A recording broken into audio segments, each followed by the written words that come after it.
Hey there, welcome to my YouTube channel. If you are new here, my name is Petronella, and today we're just going to talk about why it's really not a bad idea to start a YouTube channel. So we're going to look at 8 points that one can consider when they are starting out.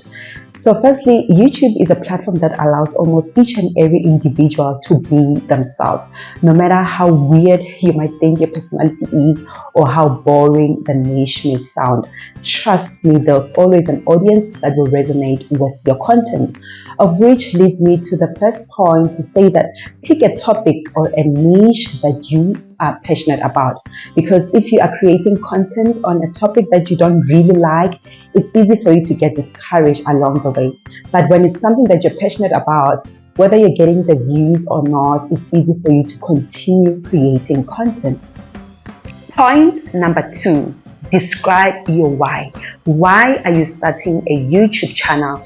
Knowing your why will help you to be transparent with your YouTube goals. For instance, if initially you are starting a YouTube channel because you want to make money out of it, I'm sorry to burst your bubble, because honestly, YouTube is unpredictable. You are not sure if you'll make money out of it or not.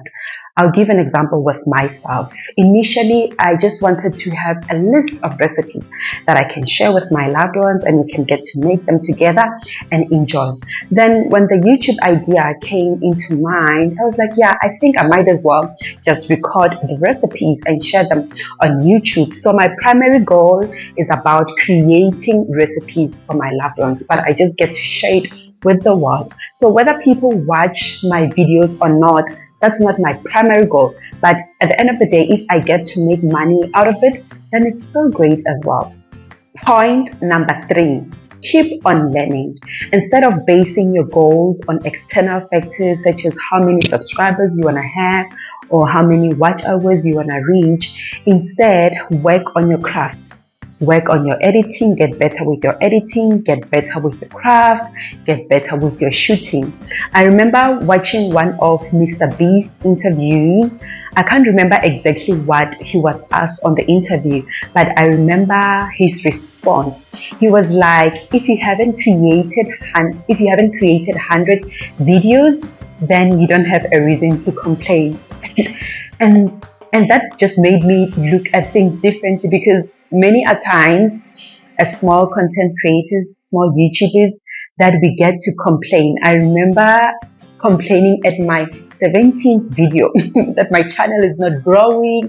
Why am I not getting the watch hours that I was looking forward to? So if someone as successful as Mr. Beast can say that if you haven't created 100 videos, then you don't have a reason to complain, then we should just keep on creating more content. And then he further said that maybe on your 101 video, maybe we can have a chat. He was saying that because he was like, because I know that your first video won't be the same as your 99th video. Along the process, you get to get better with how you shoot, you get to get better with your craft, you get to get better with your editing. So just keep on learning, it will get better. Point number 4. Please be kind to yourself.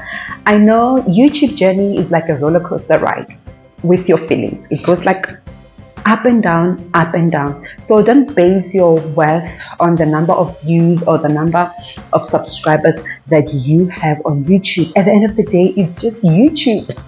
It's not as much of a big deal like failing your degree, So see it that way. Just have fun, enjoy what you're doing, and at the end of the day, it's just YouTube.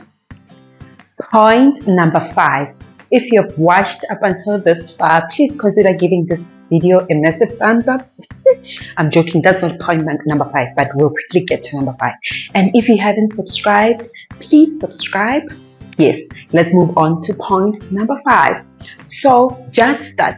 I know many a times when one is thinking of starting a YouTube channel, even with other goals, and then you find that you are hesitant about it because you're thinking, what will my loved ones think? What will my colleagues think? What will my neighbors think? Actually, just that. And if you feel like you are insecure about the people that know you knowing about your channel, then don't say anything. Just start the channel. You'll notice that people are so busy with their lives. People don't care that much.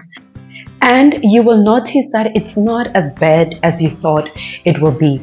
And you might find that by the time people get to discover your channel, more especially people who know you, because I think in most cases we are more embarrassed to fail in front of people who know us more than those who don't know us.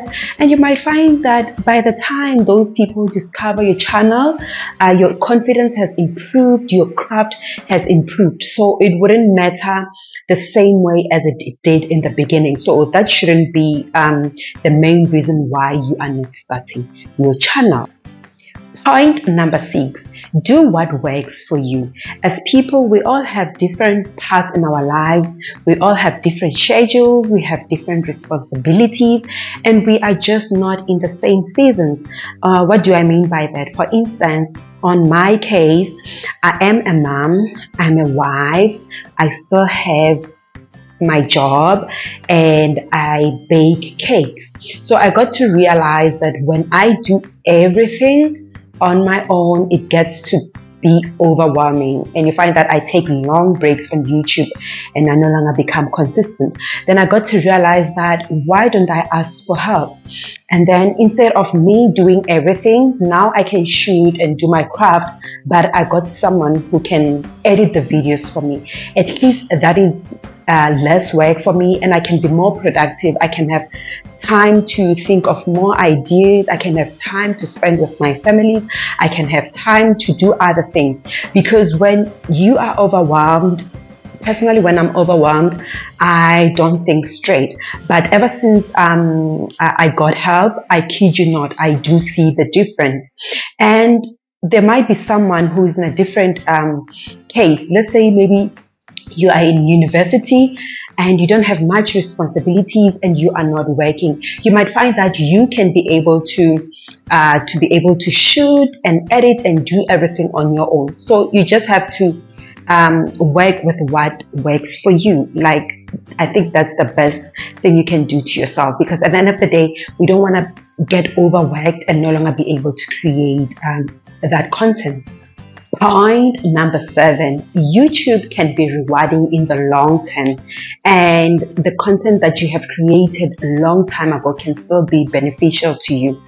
I'm sure we have all been in a scenario where when you are when you're going through your feed, then you bump into a video that was created a year ago or years ago. So that's what I'm talking about. So the efforts that you put in now, even if sometimes you might not see the results now, but later you can still reap the rewards. Let's say, for instance, you are still working towards a goal of qualifying to be monetized.